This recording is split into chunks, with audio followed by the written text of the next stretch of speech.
Hechos capítulo 1, versículo 1 al versículo 5. En el primer tratado, oh Teófilo, hablé acerca de todas las cosas que Jesús comenzó a hacer y a enseñar, hasta el día en que fue recibido arriba, después de haber dado mandamiento por el Espíritu Santo a los apóstoles que había escogido, a quienes también después de haber padecido se presentó vivo con muchas pruebas indubitables, apareciéndoles durante 40 días y hablándoles acerca del reino de Dios. Y estando juntos les mandó que no se fueran de Jerusalén, sino que esperasen la promesa del Padre, la cual les dijo: oísteis de mí. Porque Juan ciertamente bautizó con agua, mas vosotros seréis bautizados con el Espíritu Santo dentro de no muchos días. Este pasaje es un pasaje supremamente rico. ¿Por qué? Porque es una síntesis del Evangelio. Nos habla de Jesucristo, quien murió y fue resucitado.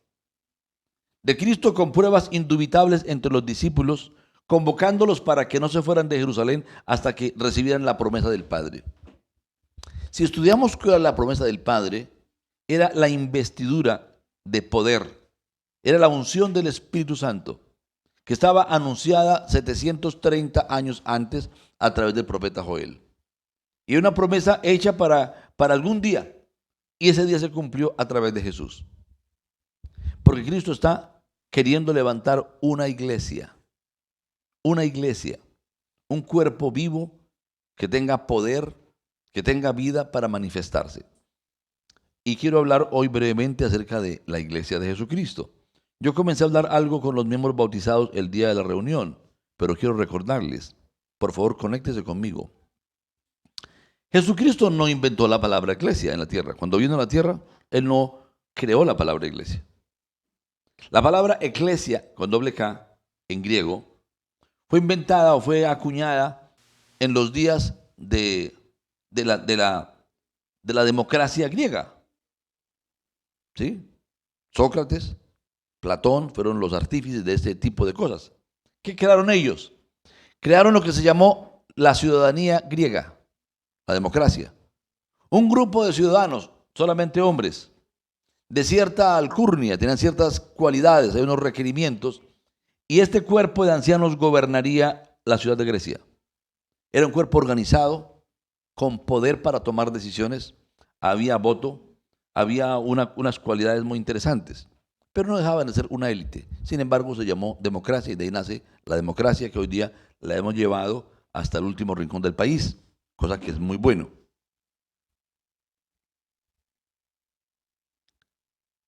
Cuando los primeros sabios que tradujeron la Biblia del hebreo al griego y quisieron usar una palabra que tradujese correctamente del hebreo al griego, tomaron una palabra que es Gahal. Y con esa palabra tradujeron la palabra iglesia. Y Gahal en hebreo significa congregación, asamblea, compañía o cualquier otro cuerpo organizado. Para que usted tenga una idea, estamos hablando de un cuerpo organizado como una junta de acción comunal, como la junta administrativa de un conjunto residencial, como un consejo municipal. Note que estoy ampliando el margen de alcance, como una asamblea departamental o como un senado de la república, ¿verdad? Son asambleas, son juntas de hombres empoderados o mujeres para proteger, se espera que lo hagan, los intereses de la comunidad que representan. Jesucristo solamente usó 2 veces la palabra iglesia, que están registrados en la Biblia. Tal vez lo mencionó más veces, pero por algún motivo el Espíritu Santo solamente los dio a usarla 2 veces. Pero usó 49 veces la palabra reino. Reino de Dios, reino de los cielos, el reino del Hijo, cuando el Hijo del Hombre venga en su reino, ¿verdad? Cosas como estas, 49 veces. ¿Por qué? Porque Jesucristo no vino precisamente a establecer una iglesia. Él vino a establecer su reino, el reino de Dios, el reino del Padre, el reino del Hijo, en la tierra. Y un reino es un sistema de gobierno. La palabra es basileia, de la cual traducimos reino. Hay un idioma, hay unas leyes, hay unos objetivos, hay una población, hay unos recursos y hay un rey. Y el rey es dueño de todo, no es una democracia, donde cada uno es dueño de lo suyo. En un reino, el rey es dueño de todo, de los animales, de las plantas, del agua, de las personas, todo es propiedad del rey. ¿Me hago entender? Y la gloria del rey es el estilo de vida, la calidad que le provee a sus súbditos. Entonces Cristo estableció una iglesia y cuando los discípulos de Cristo escucharon la palabra iglesia, ellos comprendían cuál era el sentido que los griegos le daban a la palabra iglesia. Era una junta de gobernantes. Y uno mira cuál es el sentido de Cristo, en qué estaba pensando Cristo, qué es lo que él esperaba de la iglesia. Y él espera de la iglesia eso, que seamos una convocación, un grupo de personas convocados, pero con poder, con una naturaleza transformada. Escúcheme bien. Que podamos evidenciar el reino de Cristo, el reino de Dios en la tierra. Número uno, la santidad. La Biblia dice que el reino de los cielos no consiste en comida o en bebida, sino que es justicia, paz y gozo en el Espíritu Santo. O sea que el reino es sobrenatural y debe convertirnos en personas justos, debe llenarnos de paz y hacernos instrumentos de paz y debe llenarnos de gozo. El gozo debe ser un distintivo de la iglesia, no el aborisconcholamiento colectivo, que alguna gente vive aborisconcholada, ¿verdad? Usted sabe qué es aborisconcholamiento, ¿verdad? Claro, usted sabe, usted lo ha sentido, el aborisconcholamiento. De capa caída, de carril caído. Sí, sí, aborisconcholado. Sí. Del verbo aborisconcholar. ¿Sí? Es una palabra terrible, un estado de ánimo muy caído, muy, muy lastimado. Pero así viven aborisconcholados los que no creen en Cristo. Los que no le conocen. Los que no lo han visto y lo han seguido como debe de ser. Los demás vivimos de victoria en victoria, de triunfo en triunfo, porque a eso fuimos llamados. ¿Me hago entender? Muy bien. Voy a citar quienes no vinieron a mi charla de miembro bautizado. Levanten la mano. Los que no estuvieron. 1, 2, 3. Muy bien. Vale la pena hacerlo. Vamos a mirar. ¿Sí? Hoy día el sentido de iglesia es muy equivocado. Dice, vamos para la iglesia. Y hablan del edificio donde nos reunimos. Mire, están abriendo otro lugar, otra iglesia. Y creen que iglesia es la casa. Y modernamente una iglesia es eso. Iglesia El Divino Niño. Y es una catedral y tiene una historia, ¿no? Catedral o iglesia catedral primada de Colombia. Y tiene una historia, 200 años, 500 años. Y se van a mirar, y la iglesia es la arquitectura. Y no, no, no, no. Pero otro concepto ya es un concepto lingüístico. Hoy por hoy, iglesia es un grupo de personas que convergen en torno de unas doctrinas, de unos pensamientos, de unos postulados ideológicos o filosóficos, morales, éticos, pero son unas doctrinas, ¿verdad? Y esas doctrinas han producido unas costumbres, una tradición. Así tenemos la Semana Santa. ¿Y quiénes son los que gobiernan la Semana Santa? La llamada Santa Iglesia Católica. Pero también tenemos la Iglesia de Normandía, tenemos la Iglesia Anglicana, tenemos la Iglesia, ¿cuál otra? Mencióneme iglesias. Cuadrangular, Anglicana, Interamericana, y cada iglesia se toma un nombre, ¿verdad? Y, por ejemplo, los adventistas se identifican por guardar el sábado. Sus maestros son ¿quiénes? Elena White. Y tienen unos maestros, y tienen unas doctrinas, unas creencias sobre las cuales se fundamentan. Entonces, ¿todos son iglesias? Lingüísticamente sí. Técnicamente son iglesias. Jurídicamente existen como iglesias. Y tienen una personería, o sea que sí son iglesias. Pero no son iglesias del modelo bíblico. No son iglesias del pensamiento que Dios dijo. O tal vez sí. Vamos a mirar si sí o no. ¿Sí? Primer vez, para que lo marquen en su Biblia, voy a citar 2 veces donde fue usada la palabra iglesia. Mateo capítulo 16, verso 18, dice Jesús, y yo también te digo que tú eres Pedro y sobre esta roca edificaré. Edificaré, está a futuro. Edificaré mi iglesia y las puertas del Hades no prevalecerán contra ella. Jesús está hablando que él iba a edificar en un futuro su iglesia. Y es un verbo futuro, pero es un verbo activo. Entonces, comenzó y continuó. Es un verbo activo. Edificaré es que lo voy a hacer durante un mes. Es que permanentemente Él estará edificando su iglesia. Esto fue en el contexto donde Él preguntó, ¿quién dice la gente que soy yo? Y unos dijeron, no, tú eres Elías que ha resucitado, otros un profeta. ¿Y ustedes quién dice que soy yo? Y todos se quedaron hasta que Pedro se le prendió el bombillo. ¿Y qué dijo él? Tú eres el Cristo, el Hijo del Dios viviente. Y Dios dijo, bienaventurado Pedro, porque no te lo reveló sangre ni carne, sino mi Padre que está en los cielos. Y yo también te digo que sobre esta roca edificaré mi iglesia. Entonces, exactamente, entonces ahí surge la primera vez que está registrado en los evangelios la palabra iglesia. ¿Qué entendieron los discípulos? Iglesia, mi iglesia. Que así como Grecia tenía una iglesia, él tiene una iglesia. Para mí eso es lo que entendió.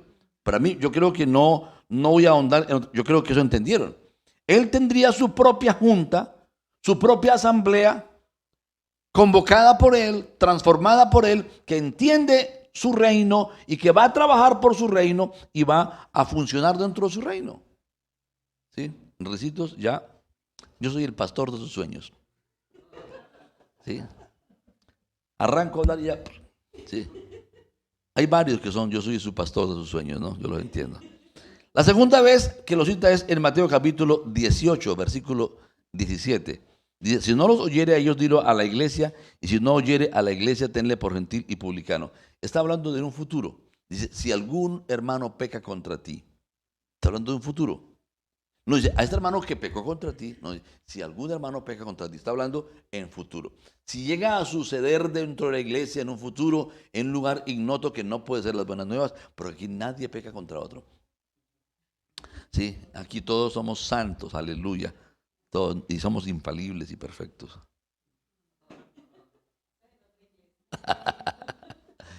¿Qué va a ocurrir? El texto dice, entonces ve y estando a solas con él, no lo divulgues con nadie, no lo hables ni con tu esposa, no lo divulgues, repréndele. Si te oyere, habrás ganado un alma. O sea, el objetivo de la confrontación es ganarlo para Cristo y ganarlo para ti como amigo, no perderlo. No estamos para restar, sino para multiplicar, mínimo sumar, pero dividir naranjas. No estamos para perder a nadie. La iglesia no vive para perder a nadie. Ah, es que salieron de nosotros porque no eran de nosotros. No, señor. Hay que decirle, no. Cristo te compró con su sangre y yo no quiero perderte. Yo te extraño. Hubo una situación, me ofendiste en esto y esto y esto y esto, pero vengo a invitarte a que recibas mi perdón y te arrepientas y recibas el perdón de Cristo. Y si no los oyere, no te oyere, trae 2 o 3 testigos. Si no los escucha a los testigos, entonces tráelo a la iglesia. Porque la iglesia tiene unas funciones. Tráelo a la junta, a la asamblea, que va a tratar el asunto. Entonces, si no oyere a la iglesia, ¿qué implica? Que la iglesia es una gestión para tratar con ese hermano que pecó contra el otro, pecando de alguna manera. Note que no aparece una iglesia que simplemente se congrega y no se mete en la vida de los demás, sino que la iglesia es una organización de ministros del reino que trabajamos los unos por los otros y sí nos importa la vida de los demás.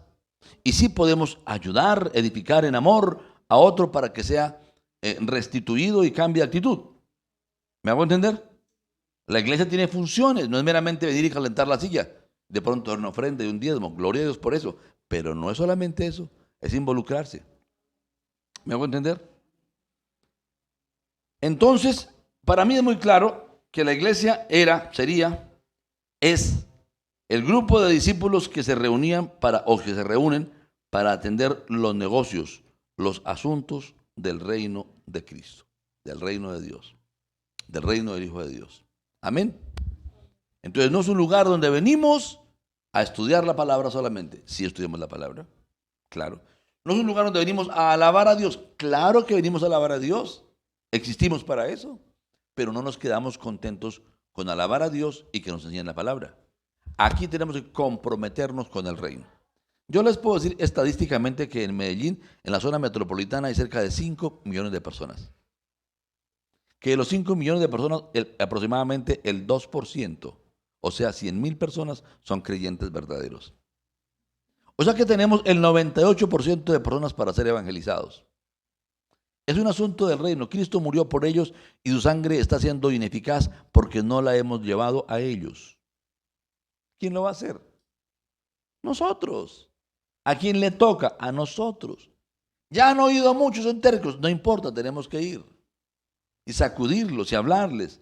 Tenemos que buscar la unción para lograrlo, pero somos los responsables para eso. ¿Me hago entender? No hay colegios cristianos suficientes, no hay escuelas cristianas, no hay televisión cristiana, hay muchas cosas que faltan, no hay emisoras suficientes. Necesitamos tener compromiso con el reino. Somos su iglesia. ¿Me hago entender? Respire profundo, lástima que no tiene agüita porque debería tomar agüita para seguir pensando conmigo. ¿Cuándo nace la iglesia y cómo nace? Vamos a mirarlo. Ustedes saben que la iglesia, los primeros 10 días de la iglesia después de que Jesús resucitó, fueron en un lugar llamado Aposento Alto. Y aún no era llamada iglesia. Eran los 12 discípulos de Jesús con su madre, con los hermanos y otra gente, y eran en total como unos 120, dice la Biblia, en Hechos 1, como 120. Y se quedaron en un lugar llamado el Aposento Alto durante esos 10 días. No salieron de Jerusalén, porque era el mandamiento, esperando el bautismo del Espíritu Santo. Y entonces el día de Pentecostés, de repente sobrevino sobre ellos algo como un viento recio que llenó toda la casa. Y todos fueron llenos, descendieron flamas de fuego, como de fuego, sobre cada uno, y todos comenzaron a hablar en lengua según el Espíritu Santo les daba que hablasen. ¿Lo recuerdan, verdad? Dice que allí había partos, elamitas, había árabes, cretenses, romanos, de Panfilia, de muchos lugares de la tierra, que hablaban muchas lenguas, de Cilicia. Ahí había gente de muchos lugares, porque eran hebreos, judíos, que habían nacido después de la diáspora en muchos lugares y habían crecido, ya tenían su vida organizada, pero venían a esas fiestas. Y ellos estaban maravillados de escuchar que estos estuviesen hablando su propio idioma, en la cual ellos sí nacieron y la hablaban porque nacieron en ella, y decían, ¿y esos de dónde tienen esto? ¿De dónde están hablando mi idioma? Y hablaban maravillas, porque el Espíritu Santo vino y estaba haciendo una señal en medio de ellos. Fue algo muy poderoso, muy glorioso. Entonces algunos dijeron, no, ellos están borrachos, están tomados, están beodos. Y Pedro se levantó y dijo, no se equivoquen, esos no están borrachos como ustedes creen. Apenas son las 9 de la mañana. No, es la hora sexta, creo que dijeron. Apenas, no, creo que es la hora sexta que dijeron. Apenas son las 12 del día. Entre los hebreos no era permitido tomar licor temprano. No era permitido. Ellos fueron siempre una comunidad muy apartada del licor. Cuando hablamos del vino de Jesús, eran frutas recién espichadas. Era uva, vino de uva, pero sin fermentarse. Y otras veces cogían mucho vino y lo deshidrataban como deshidratamos la panela y producían un vino que era en barras, como panela. Y cuando tenían ganas de tomar vino, entonces derretían una panela y tomaban ese jugo, sin fermentar. Pero también tenían vino fermentado. Entonces la medida de ellos era hacer una botella de vino fermentado por 20 botellas de vino sin fermentar. Entonces tenía un toquecito, hacía algo muy poquitico de alcohol. Entonces eso era imposible estar borrachos a esa hora. La cultura de ellos era muy seria en cuanto a eso. Pero dice, esto es lo que el Espíritu Santo anunció a través de Joel. Casi 700 años atrás, Joel había dicho algunas cosas, ¿no? Voy a leer algunos pasajes que nos van a ayudar. Entonces, en ese contexto, él comenzó a hablar. Al oír esto se compusieron de corazón y dijeron a Pedro y a los otros apóstoles. Estoy leyendo Hechos capítulo 2, verso 37. Varones hermanos, ¿qué haremos? Pedro les dijo, arrepentíos y bautícese cada uno de vosotros en el nombre de Jesucristo para perdón de pecados. Este es el evangelio que hemos predicado. Arrepentíos y bautícese cada uno. ¿Qué más dice? En el nombre de Jesucristo para perdón de pecados. Y esto es lo que escuchamos hoy día. Y gloria a Dios. Pero es la mitad del mensaje. La otra mitad dice, y recibiréis el don del Espíritu Santo. Porque para vosotros es la promesa, y para vuestros hijos y para todos los que están lejos, para cuantos el Señor nuestro Dios llamare. Y con otras muchas palabras testificaba y les exhortaba diciendo, sed salvos de esta perversa generación. Así que los que recibieron su palabra fueron bautizados y se añadieron aquel día como 3,000 personas. Se añadieron por el bautismo en agua y por el bautismo en el Espíritu Santo. Como Dios no miente, yo creo firmemente, la Biblia no lo registra, que ese día se bautizaron y ese mismo día recibieron el don del Espíritu Santo, porque estaba prometido. Yo lo creo. Perseveraban en la doctrina de los apóstoles, en la comunión unos con otros, o sea, continuaron en el partimiento del pan y en las oraciones. Perseveraban indica que no fue cuestión de una semana, sino que se quedaron ahí perseverantes. Ese fue su estilo de vida de manera per seculum seculorum. Muy bien. Todos los que habían creído estaban juntos y tenían en común todas las cosas y vendían las propiedades y sus bienes y los repartían a todos según la necesidad de cada uno. Y perseverando unánimes cada día en el templo y partiendo el pan en las casas, comían juntos con alegría y sencillez de corazón, alabando a Dios y teniendo favor con todo el pueblo. Y el Señor añadía cada día, algunos dicen, al grupo de creyentes. Es una falsa traducción. No es al grupo de los creyentes. Un grupo de creyentes puede estar y no ser iglesia. Una herejía, pastor. Y el Señor añadía cada día a la iglesia los que habían de ser salvos. Nótese que no fue llamada iglesia la congregación de los discípulos hasta que fueron bautizados por el Espíritu Santo. Eso es muy importante que lo entiendas. La iglesia de Jesucristo es llena del Espíritu Santo o no es iglesia. Tiene que distinguirse por el poder de Dios en su vida. Tiene que distinguirse no por una serie de doctrinas, sino por la vida de Cristo que mora y brota y fluye en él. El que tiene el testimonio de Cristo, que cree en Cristo, tiene testimonio en sí mismo. Tiene una vivencia. Una vivencia. Le pueden corregir y confrontar muchas cosas. Yo recuerdo un amigo, un evangelista, muy usado por Dios. Una vez estaba en una campaña al aire libre y un murciélago vino y chocaba contra una lámpara y causaba ruido. Y en un momento que se disgustó dijo, ¡muere en el nombre de Jesús! Y cayó muerto. Por el poder de la palabra. Cayó muerto el murciélago. Y fue una señal ante todos. Porque hay poder en la iglesia. ¿Sí? Hay poder en la iglesia. La iglesia debe ser de poder. Y este hombre estaba evangelizando a unos eruditos universitarios llenos de doctrinas. Y lo hicieron tambalear en la fe. Entonces dijo, yo hacía una cosa cada noche. Yo llegaba después de enfrentarme con esos hombres y mujeres llenos de argumentos y comenzaba a adorar a mi Dios. Y estaba allí adorando, exaltando al Señor y comenzaba a adorarle y venía la presencia, la experiencia diaria con Cristo, que es una vivencia. Más allá de un argumento, Jesucristo quiere darnos una vivencia real. ¿Me hago entender? La vivencia de ser santificados, de haber nacido de nuevo. La vivencia de no poder pecar porque no toleramos el pecado. Esa vivencia real debe vivirla cada uno. Y es lo que Cristo quería al darnos el Espíritu Santo. Pues dijo, no se aparten de Jerusalén hasta que haya venido sobre vosotros la promesa del Padre que oíste de mí. En este contexto, la iglesia primera se compuso de 120 personas creyentes en Jesucristo, quienes buscaron el bautismo del Espíritu Santo y solo a partir de ese momento, como ya lo dije, fueron llamados iglesia. Y prontito se convirtió en una iglesia de 3,120. Y seguimos leyendo, vinieron después 5,000, ya eran 8,000 y pico. Y los grupos se multiplicaban, no como nos multiplicábamos hoy. ¿Por qué? Porque cada miembro de la iglesia predicaba el evangelio. Cada miembro tenía reuniones por las casas. Cada miembro estaba anunciando y contando lo que le sucedía. Y por eso la explosión del evangelio fue tremenda. Muy bien. El Señor Jesús espera que cada miembro de su iglesia sea alguien que haya nacido de nuevo.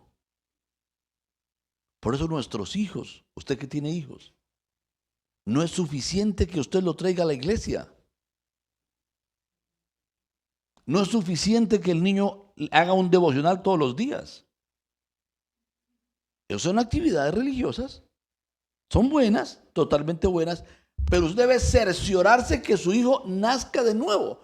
¿Cuándo el niño va a tener un encuentro con Cristo donde él se arrepiente y es adoptado como hijo de Dios y recibe el nuevo nacimiento? El espíritu de adopción. ¿Sabe mi preocupación por los míos desde muy chiquitos? Y oraba continuamente y esperaba la oportunidad. Y yo recuerdo que cuando hacían cualquier travesura, yo les mostraba de dónde brotaba la travesura, del pecado. Y les contaba que solamente Cristo puede libertarlos de esa condición. Y los guiaba a hacer la oración de fe una y otra vez, hasta que un día fueron iluminados en arrepentimiento y nacieron de nuevo. Y eso fue notorio, notorio, notorio. Yo no filmé lastimosamente nunca, pero Sarita todos los días venía a orar a la misma hora. Se sentaba en una silla y comenzaba un meneíto, ¿no? Y estaba intercediendo 1 hora todos los días. Tenía, yo creo que entre 5 y 6 años. Y vivió así como por más de 3 años. Todos los días era una sacerdotisa intercesora. Nadie le ponía horario. Ella misma venía instruida por el Espíritu Santo. ¿Sí? Elizabeth era de danzas. Ya se encerraba en su cuarto, colocaba música y comenzaba a danzar para Dios. Cuando salía estaba de la cabeza a los pies, sudadita adorando a Dios. Nadie le mandaba, nadie. Era su intimidad, todos los días. Era su amor con Dios. Elizabeth, usted no la ha visto predicar. Yo la he visto profetizar, desnudándole el pecado a cada persona por nombre propio. Pam, pam, pam, pam, pam, pam, pam.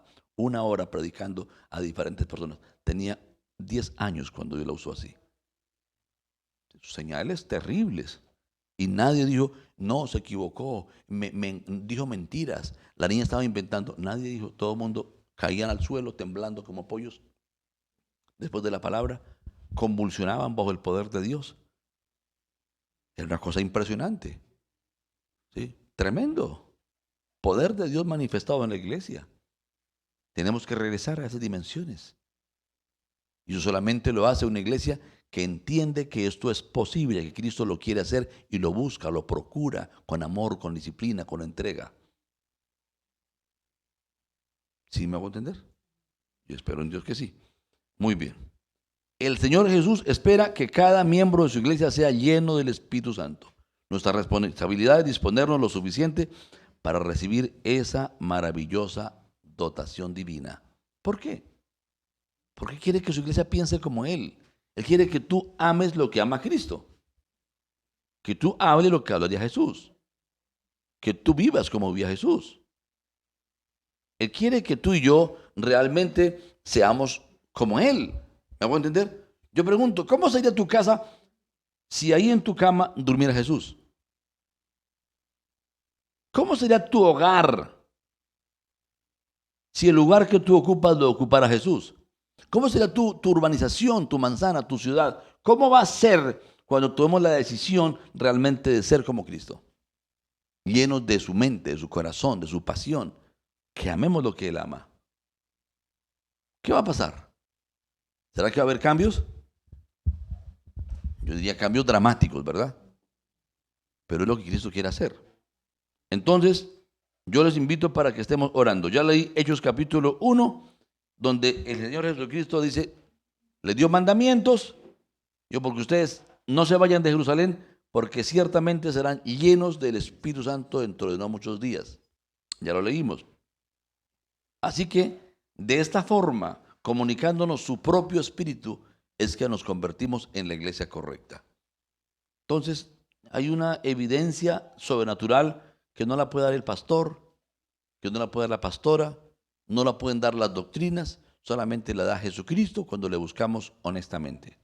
Ya está en manos de cada uno buscarlo, interesarse, pedirlo.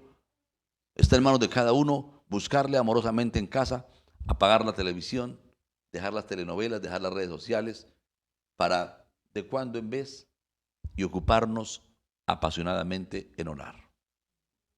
Hace poco les conté esta mañana en el servicio de un país llamado Uganda, un país terrible, vivió una de las historias más tristes del siglo pasado.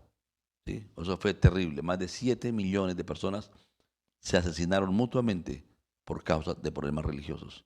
Fue una invasión musulmana acabando con las demás religiones. Fue algo terrible. La violencia era terrible, abuso sexual, expropiación de bienes, homicidios colectivos. Tal vez vieron Hotel Ruanda, ¿verdad? Muestra una muestrica de lo que es, lo que fue el problema. Si no lo han visto, les recomiendo que la vean. Pero la iglesia entendió. Y entendió esto que estoy predicando. Y comenzaron a orar. Se metían en los matorrales a orar. Había mucho sida, entre otras cosas, muchas enfermedades venéreas. Comenzaron a orar, a clamar, a interceder, a rogar el favor de Dios, a predicar. Y comenzaron a convertirse muchos y ser llenos de Cristo. Hace poco escuché un documental donde hoy día Ruanda es una de las ciudades de los países más seguros de la tierra. ¿Qué pasó? Vino el reino de Cristo. ¿Por qué? Porque la gente buscó a Cristo. La gente predicó el evangelio. La gente se dispuso. ¿Vamos a esperar a que lleguemos a una catástrofe como esas para buscar a Dios? ¿O vamos a ser sensatos y vamos a buscar a Cristo ahora que tenemos libertad? Libertad de culto, libertad financiera, porque la tenemos. Podemos trabajar hasta independientes, comprar lo que queremos comprar. Tenemos un país libre. Pero tenemos que tomar decisiones sabias y oportunas. ¿Sí me hago entender? Muy bien. En Hechos capítulo 1, versículo 8, Jesús está mostrándonos por qué motivo la iglesia de Él debe ser llena del Espíritu Santo. Dice, y me seréis testigos en Jerusalén, en Judea, en Samaria y hasta la última de la tierra. ¿Cuándo? Cuando haya venido sobre vosotros el Espíritu Santo, la dunamis divina, el poder del cielo, entonces me serán testigos. La comisión es llevar el evangelio a toda la tierra, pero la iglesia no puede hacerlo, no lo hubiera podido lograr si no fuera llena del Espíritu Santo. Porque solamente por la llenura del Espíritu Santo somos victoriosos frente al pecado. Somos victoriosos frente al demonio, frente a la adversidad, y podemos hacer sus obras, echar fuera demonios, sanar enfermos, traer consolación, traer palabras para el cansado, para el afligido, tener esperanza, porque brota un río de vida a través de nosotros que es el mismo Cristo, porque su Espíritu mora en nosotros. Pero ¿qué pasa? Hoy la iglesia no quiere orar. La iglesia está cargada de una indiferencia terrible y enfermiza. Prediqué en una iglesia y les pregunté, díganme, ¿quién de ustedes ha ganado un alma durante el mes de enero? Nadie había ganado un alma durante el mes de enero. Y le pregunté, ¿cuántas almas tiene planeado ganar en el mes de febrero? ¿Quién de ustedes tiene planeado ganar almas en febrero? Ninguno. Yo dije, está muerta la iglesia. Si usted no piensa en alcanzar a los perdidos, como la misión diaria, con pasión, con amor, esto no es trabajo del pastor solamente. Si usted no piensa en alcanzar a los perdidos, está muerto. Usted está plagado de indiferencia, de egoísmo. No ha entendido su propia salvación y como no la ha entendido, no la puede compartir con otros. Y no tiene vida en su espíritu, no puede llamar al pecado pecado, no lo puede confrontar, no puede hablar de la esperanza en Cristo porque no la tiene. Y no la tiene porque se ha dejado apagar la vida del espíritu en su vida. ¿Me hago entender? Necesitamos, cuando el Espíritu de Cristo viene a nosotros, Él nos da un hambre insaciable por la salvación de los demás. Es una cosa insaciable, es una pasión terrible que consume. Es un amor que nos consume y nos lleva a buscar de Él y a buscar a la gente para predicarle. En 1 de Pedro capítulo 2 versículo 9 está hablando de esta comisión en otros términos. Dice, mas vosotros sois linaje escogido, Escúcheme bien, ustedes y yo somos linaje escogido. Somos una gente, un pueblo seleccionado. No por nuestras obras, sino que la sangre de Cristo y su Espíritu Redentor nos hizo una clase aparte. Luego dice, real sacerdocio. Somos un sacerdocio regio del reino. Somos el sacerdocio del reino de Dios. Una nación santa. Una nación tiene unas leyes. Pero Colombia es una nación, una república, ¿sí? Una nación soberana. ¿Cómo vamos a convertirnos en otra nación? No, podemos estar bajo la Constitución de Colombia y ser la iglesia bajo la Constitución de Cristo. Y luego dice, pueblo adquirido por Dios, comprado. Escúcheme una vez más, le pertenecemos a Él. Somos su propiedad. No podemos hacer con nuestra vida lo que se nos antoja. No debemos, porque le pertenecemos a Él. Él es nuestro dueño si le hemos entregado nuestra vida. Y luego dice, ¿para qué nos adquirió? Dice, para que anunciéis las virtudes de aquel que os llamó de las tinieblas a su luz admirable. Ahora, por favor, hermano, recuerde, anunciar no solamente el querigma, no solamente el pregón, no. Anunciar es hacer evidentes, revelar, hacer manifiestas las virtudes de aquel que nos llamó de las tinieblas a la luz. Es mostrar la vida nueva que Él nos dio, el gozo, la libertad, la victoria sobre el pecado, la victoria sobre la enfermedad, el enfoque eterno, el despojamiento de los bienes terrenales con alegría para hacer sus obras. Es poder mostrar al Cristo que sana. Yo recuerdo un momento muy bonito, fuimos a un encuentro y uno de los guías era un filósofo, profesor de filosofía de un colegio. Muy erudito el hombre, de un colegio muy famoso aquí en la ciudad. Creo que era San Ignacio. Y era el profe de filosofía. Un chico erudito. Y vino y me dijo, pastor, estoy muy cansado. Necesito ir a descansar, concédame un tiempito. Eran como las 2 de la tarde, ¿sí?, del día sábado, que le encontré eran 3 días. Y sí, habíamos trabajado muy duro, estaba muy cansado. ¿Y por qué? ¿Qué te pasa? Digo, es que yo tengo los pies planos. Y es un dolor terrible. Y a mí me dio una risita por dentro. Porque él es un gran filósofo. Y él estaba apenas comenzando a conocer de Dios. Yo le dije, pero Jesucristo te puede sanar. Y yo coloqué mi mano en su frente y le dije, en el nombre de Jesús sea hecho el puente. Y sus pies planos ya no sean más planos, sino que sean sanos. Y este hombre conozca tu poder. Esa fue una oración como de 10 segundos. Y se fue. Y se fue y regresó con los ojos encharcados y con zapatos aquí descalzo.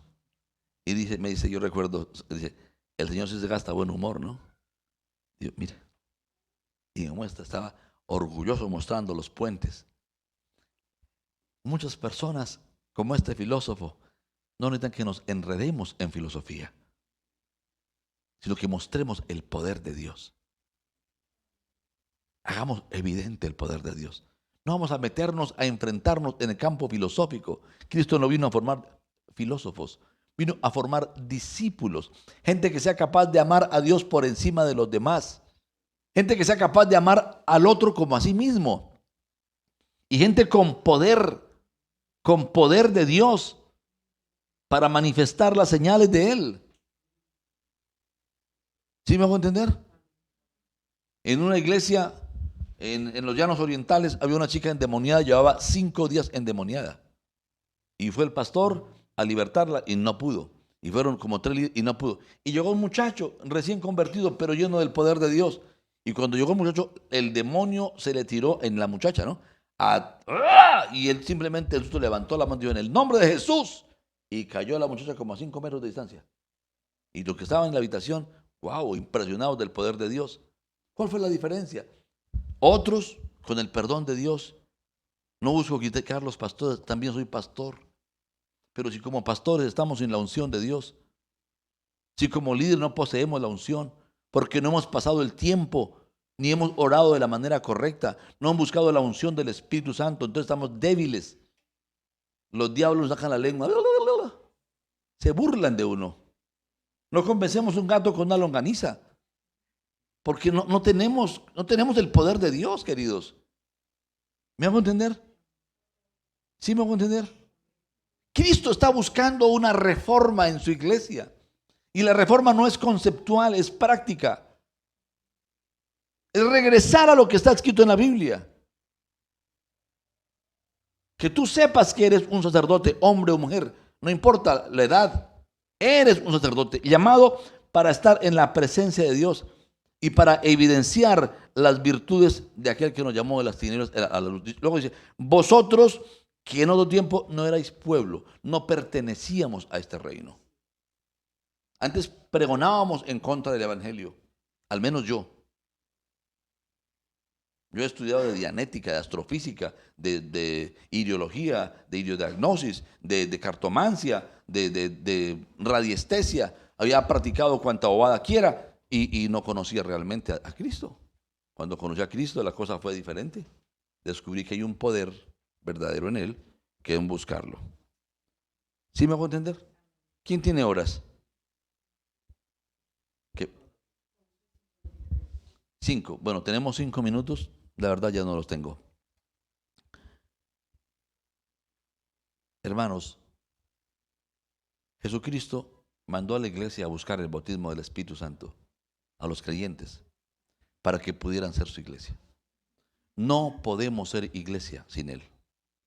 La primer meta que ustedes tienen que ir de aquí hoy es voy a buscar el bautismo del Espíritu Santo.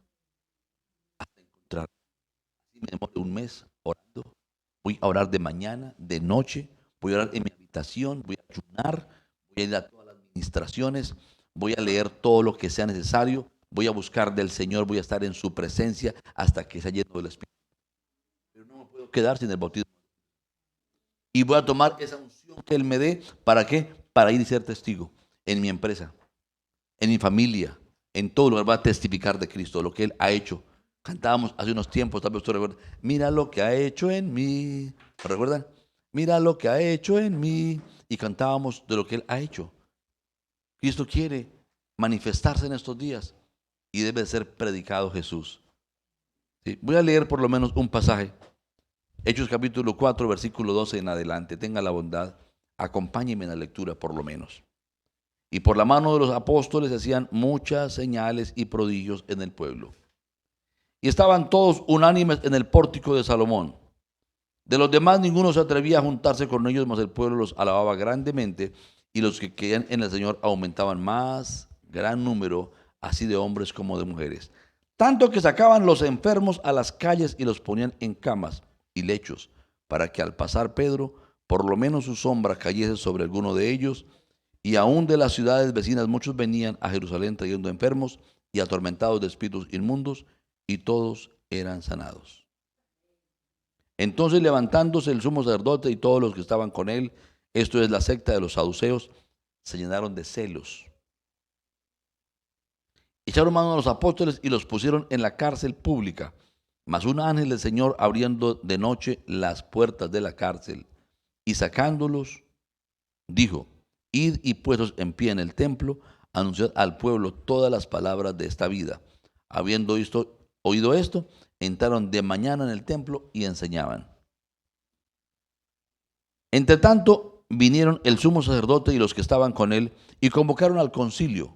Es que dice concilio, no dice iglesia. Y a todos los ancianos de los hijos de Israel.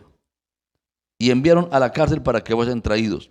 Pero cuando llegaron los alguaciles, no los hallaron en la cárcel.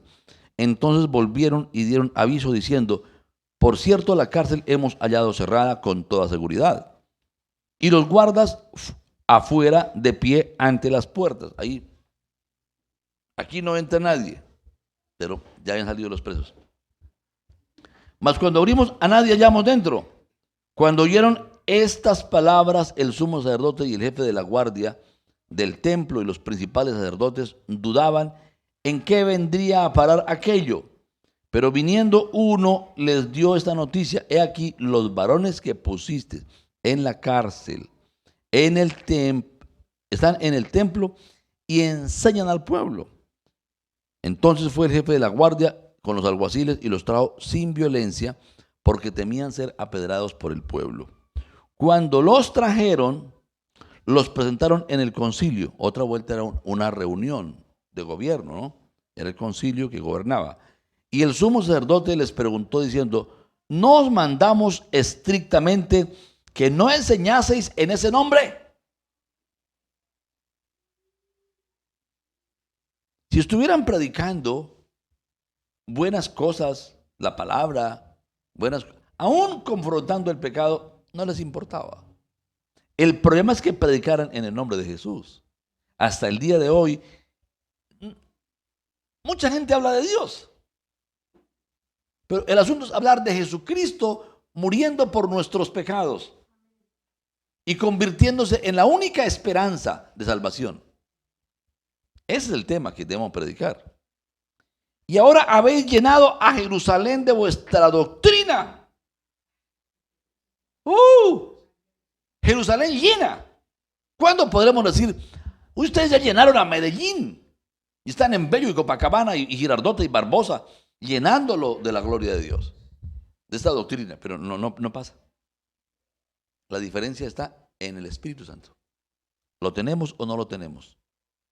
No, yo ideológicamente yo puedo ser salvo sin el Espíritu Santo. Yo puedo ser salvo, pero infructuoso. No tiene fruto. ¿Por qué? Porque no tiene vida, no tiene pasión.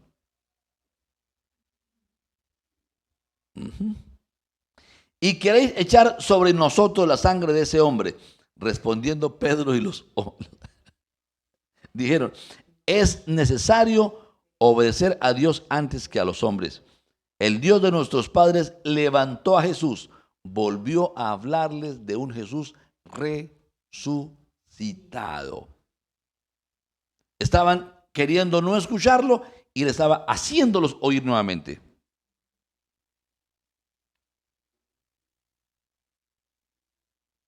A quien vosotros matasteis colgándole en un madero.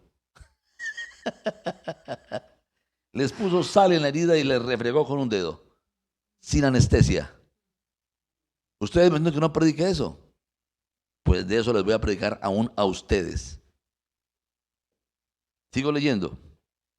A este Dios ha exaltado con su diestra por príncipe y salvador, para dar a Israel arrepentimiento y perdón de pecados.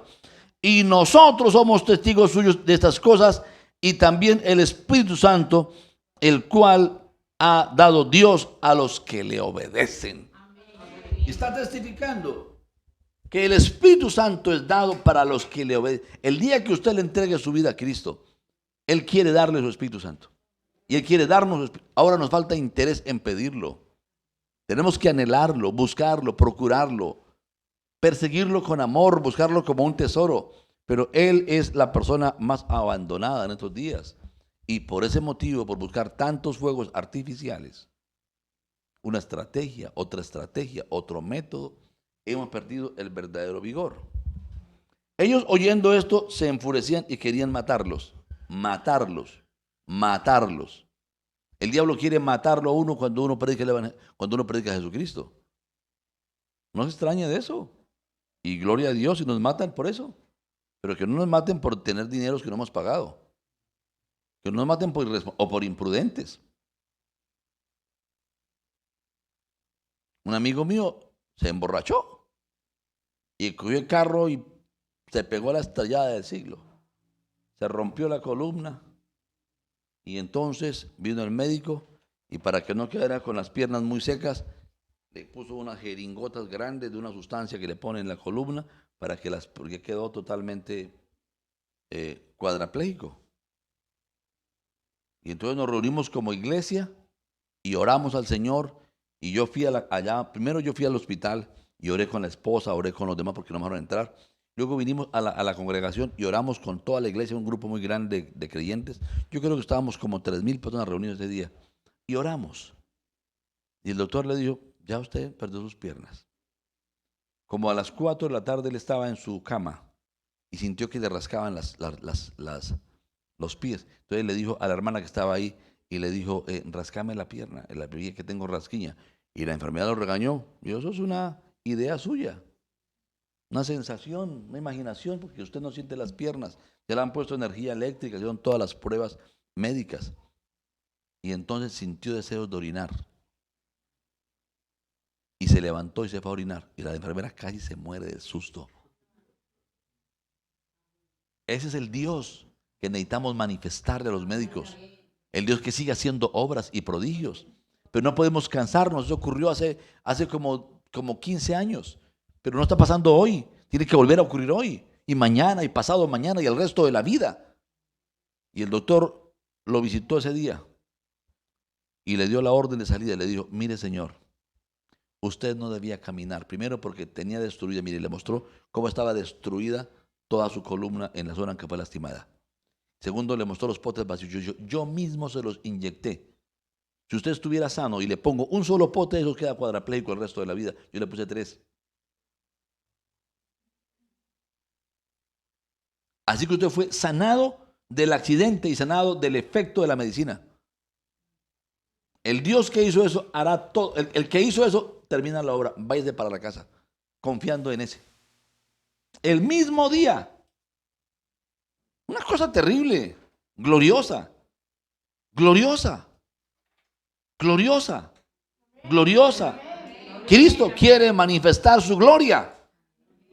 Las virtudes de aquel que nos llamó de las tinieblas a su luz admirable deben ser manifestadas por nosotros.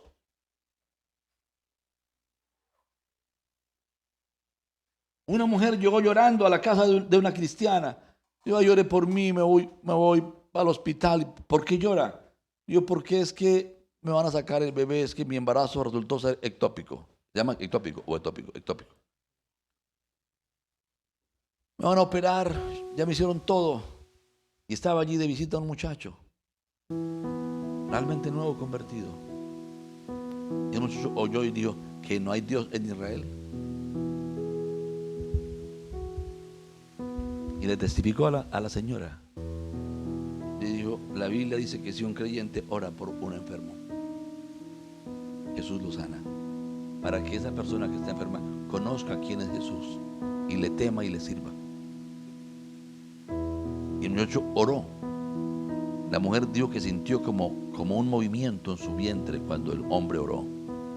Y se fue al hospital gozosa y le dijo: doctor, por favor, hágame otra revisión. Antes de hacerme el curetaje, por favor, hágame una revisión. Y le revisó y dijo: ¿por qué venías? Entonces le mostró que ella venía a un legrado, a una cirugía ese día. Y le dijo: no, su bebé está en el útero, está perfecto. No se lo muestro, totalmente sano, no hay problemas. Y la mujer regresó llorando y dijo: Jesucristo lo hizo otra vez. Estas cosas son las que deben suceder a través de tu vida. Y que puedas visitar luego al esposo y hacerlo responsable por temer al Dios que le devolvió la salud de su hijo. Ayer nada más atendí a una mujer que le pasó lo mismo, pero por no buscar a Jesús apropiadamente, se le reventó la trompa, la perdió el ovario. Y ahora no ha podido tener más hijos. Estuve orando con ella. Cristo necesita ser glorificado, pero no podemos glorificarlo en nuestra mediocridad. No, hermanos, Cristo dio su vida. Él está demandando de nosotros una consagración verdadera, romper con los distractivos y buscar su rostro hasta ver su gloria en nuestras vidas y manifestar su gloria donde vayamos. Usted va a lugares que yo no puedo ir, usted llega a personas a las que yo no puedo llegar. Tú tienes clientes, empleados, proveedores, empleadores a los que yo no puedo llegar. Pero si tú eres lleno de Cristo y muestras la vida indestructible, santa y verdadera de Cristo donde estás, Cristo va a ser glorificado allí. Y es lo que Cristo busca. Pero necesita un arrepentimiento verdadero, una entrega definitiva, un corregir tu camino, una búsqueda hasta que seas lleno de Él. ¿Me hago entender? ¿Estoy hablando un idioma claro? Esta es la palabra iglesia.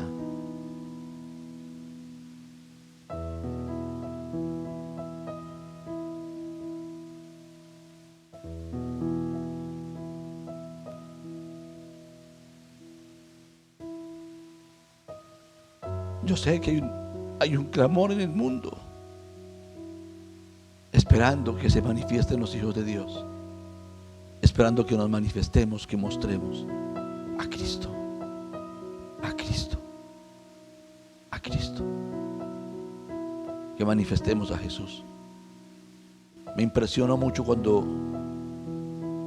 me enteré de la forma como Moody fue presentado por la biógrafa. La persona que escribió su mejor biografía fue una profesora universitaria que era atea. Y un día accidentalmente chocaron en el metro, el tren allí en Inglaterra, en Londres. Y cuando se encontraron con un señor grandotote, Moody era muy grande, muy velludo, él solamente le preguntó: mujer, ¿ya eres salva? Y ella llegó a su casa muy compungida y le contó a su esposo, que era otro profesor universitario también ateo. Yo, ¿qué le dijiste?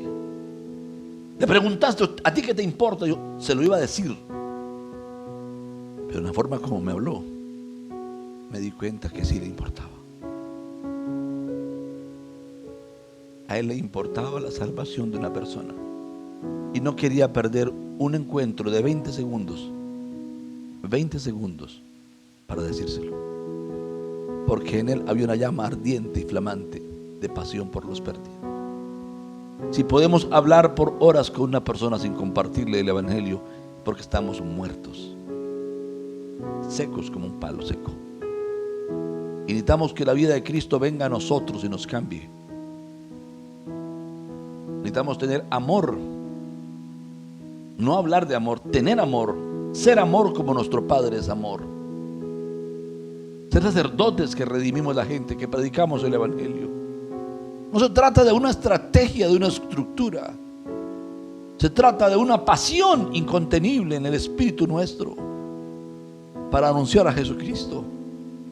Necesitamos recuperar la vida y Cristo nos puede resucitar si lo buscamos. Si tú te sientes que necesitas de Jesús, acércate a Él. Puede ser ponernos de pies, tal vez arrodillarnos, pero vamos a Cristo. Años más tarde, esta biógrafa escribió, porque ella se hizo cristiana